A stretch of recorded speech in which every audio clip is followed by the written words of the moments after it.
अस्सलाम वालेकुम friends, world wide information में आप सबको वेलकम। मैं हूं जमाल अब्बासी और आज जिस टॉपिक पर बात करूंगा वो है लिबरलिज्म। डिटेल से इस वीडियो में जानेंगे लिबरलिज्म क्या होता है और अजम्पशंस ऑफ लिबरलिज्म क्या है।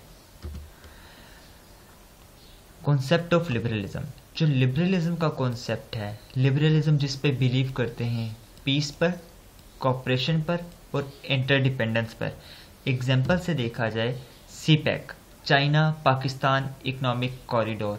इससे चाइना और पाकिस्तान के जो रिलेशन है, चाइना और पाकिस्तान एक दूसरे से इससे क्या हुआ, इंटरडिपेंडेंस हुई। उसके बाद क्या हुआ, कॉपरेशन हुआ। जब भी दो स्टेट के दरमियान में कॉपरेशन होता है तो एक और फैक्टर एग्जिस्ट होता है पीस का। देन फाइनल स्टेज जो आया पीस का।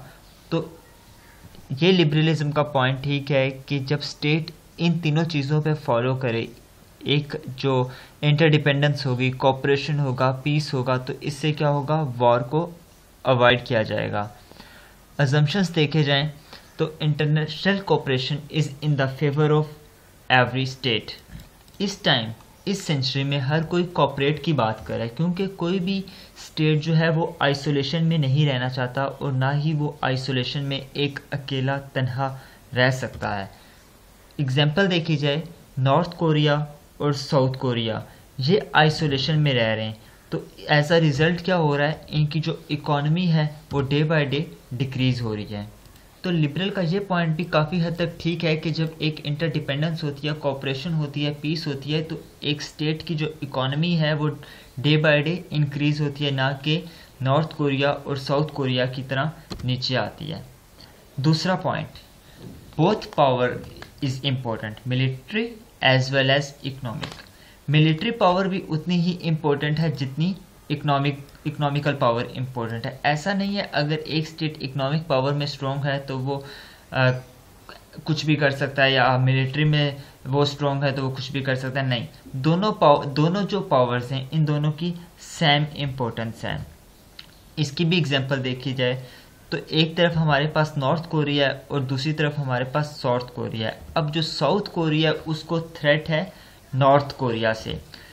नॉर्थ कोरिया जो है वो मिलिट्री में काफ़ी ज़्यादा साउंड है, उसके पास काफ़ी अच्छी मिलिट्री है, वेपन्स हैं, जबकि जो साउथ कोरिया है वो इकोनॉमिकल काफ़ी ज़्यादा साउंड है।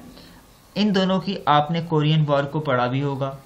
अब साउथ कोरिया को जब थ्रेट था नॉर्थ कोरिया से, तो साउथ कोरिया ने क्या किया, यूएस से परचेज कर लिया terminal high altitude area defence, जिसको कहा जाता है HAAD, THAAD, terminal high altitude area defence. अब इसने क्या किया, नॉर्थ कोरिया, इससे ये हुआ कि जब नॉर्थ कोरिया अटैक करेगा साउथ कोरिया पर, तो साउथ कोरिया ने पहले ही ये चीज़ परचेज की, क्योंकि उसके पास इतनी इकोनॉमी थी। साउथ कोरिया ने ये यूएस से परचेज इसीलिए किया क्योंकि साउथ कोरिया इकोनॉमिकल साउंड था, मिलिट्रिकल साउंड नहीं था। एक चीज़ के साउंड होने से उसने क्या किया कि नॉर्थ कोरिया को पीछे छोड़ दिया।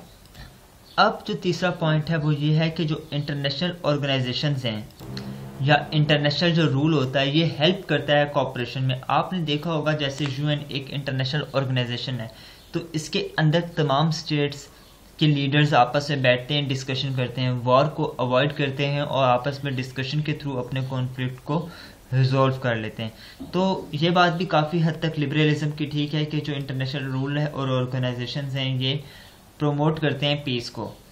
वर्ल्ड वॉर वन में देखा जाए तो उस टाइम कॉन्सेप्ट ऑफ लिबरलिज्म था कि जो वर्ल्ड वॉर वन हुई है वो ऑटोक्रेटिक लीडरशिप की वजह से वॉर हुई है, और काफ़ी हद तक उनकी ये बात ठीक भी थी। और ये भी कहा गया था कि सेल्फ डिटर्मिनेशन का फैक्टर था, इसकी वजह से भी वॉर हो रही थी, हर स्टेट अपनी सेल्फ डिटर्मिनेशन चाह रहा था। तो लिबरलिज्म ने कहा कि डेमोक्रेसी को प्रमोट किया जाए। जब डेमोक्रेसी प्रमोट होगी तो हमेशा पीस आएगी, क्योंकि दो स्टेट्स आपस में क्या करेंगे, बैठ के बात करेंगे, कॉपरेशन की बात करेंगे। क्योंकि लिबरलिज्म कहते हैं कि जो ह्यूमन बीइंग है वो बाय नेचर पीस लविंग है और गुड नेचर है। उसकी नेचर जो है वो गुड है और वो पीस लविंग भी है, वो ना कि वॉर की तरफ जाता है बल्कि वो पीस को ज़्यादा प्रमोट करता है। फिर वो कहते हैं कि जो कंट्री की प्रोग्रेस है वो तब ही मुमकिन हो सकती है जब एक स्टेट किस पर यकीन रखे, पीस पर और प्रॉस्पेरस पे। क्यों? क्योंकि जब वो इस चीज़ पे बिलीव रखेंगे तो इट मीन्स उस स्टेट के अंदर डेमोक्रेसी है। जब दो डेमोक्रेसी वाले स्टेट आपस में मिलेंगे तो वो पीस को प्रोमोट करेंगे एक चैन की तरह। फिर राइट ऑफ सेल्फ डिटर्मिनेशन, ये भी एक फैक्टर दिया गया लिबरलिज्म की तरफ से कि जो पीस को प्रोमोट करेगी। इसमें उन्होंने कहा कि अगर आप एक स्टेट को सेल्फ डिटर्मिनेशन दे देते हैं, खुद मुख्तियारी दे देते हैं, इंडिपेंडेंस दे देते हैं, तो वो वॉर की तरफ नहीं जाएंगी। वो अपने स्टेट के अंदर ओन गवर्नमेंट क्रिएट करेंगी और अपनी उनकी पॉलिसीज होंगी। लेकिन जहाँ पे लिबरलिज्म ने इस थ्योरी के इतने ज़्यादा फ़ायदे बताए, वहाँ कुछ फ्लॉज भी हैं, कुछ नुकसानात भी हैं इस थ्योरी के। जैसे कि वर्ल्ड वॉर 2, इतना कुछ लिबरलिज्म को, लिबरल फिलोसफर्स को पता था। जो इनके फाउंडर थे वो वुडरो विल्सन थे, तो इनको इतना कुछ पता था कि डेमोक्रेसी से ये होगा। इन्होंने डेमोक्रेसी भी लाई, पीस को भी प्रमोट किया, इंटरनेशनल ऑर्गेनाइजेशन को भी क्रिएट किया। लेकिन फिर भी क्या हुआ कि जो वर्ल्ड वॉर 2 थी वो हुई, जिस वजह से ये जो लिबरलिज्म है इनका ये एक बहुत बड़ा फ्लॉ रह गया। फिर वर्ल्ड वॉर 2 में जो दूसरा था कि ये इंटरनेशनल ऑर्गेनाइजेशन की काफ़ी ज़्यादा बात कर रहे थे, लेकिन इसमें क्या हुआ कि लीग ऑफ नेशन का फेलियर हो गया। लीग ऑफ नेशन सही तरह काम नहीं कर पाई। क्यों नहीं कर पाई? जो आइडिया दिया गया था वो यूएस के प्रेसिडेंट वुडरो विल्सन ने दिया था और वो ही इसमें शामिल नहीं हुए। फिर तीसरी जो बात थी, इसमें यह बताया गया था कि जो डेमोक्रेसी है उसको प्रमोट करने से वॉर नहीं होगी, लेकिन फिर भी वर्ल्ड वॉर 2 होगी। क्यों? और डेमोक्रेसी के बजाय और कौन कौन सी पार्टीज राइज हुई? फाशिज्म काफ़ी ज़्यादा राइज हुई, नाजिज्म इंट्रोड्यूस हुई। तो ये कुछ फ्लॉज थे जो लिबरलिज्म ने कहा था कि इन 3 चीज़ों से वॉर नहीं होगी। जब हम डेमोक्रेसी को लेके आएंगे, इंटरनेशनल ऑर्गेनाइजेशन या रूल को क्रिएट करेंगे, तो वॉर नहीं होगी, पीस होगी। लेकिन फिर भी ये कुछ हुआ देखने को हमें मिलता है। तो ये था आज का टॉपिक।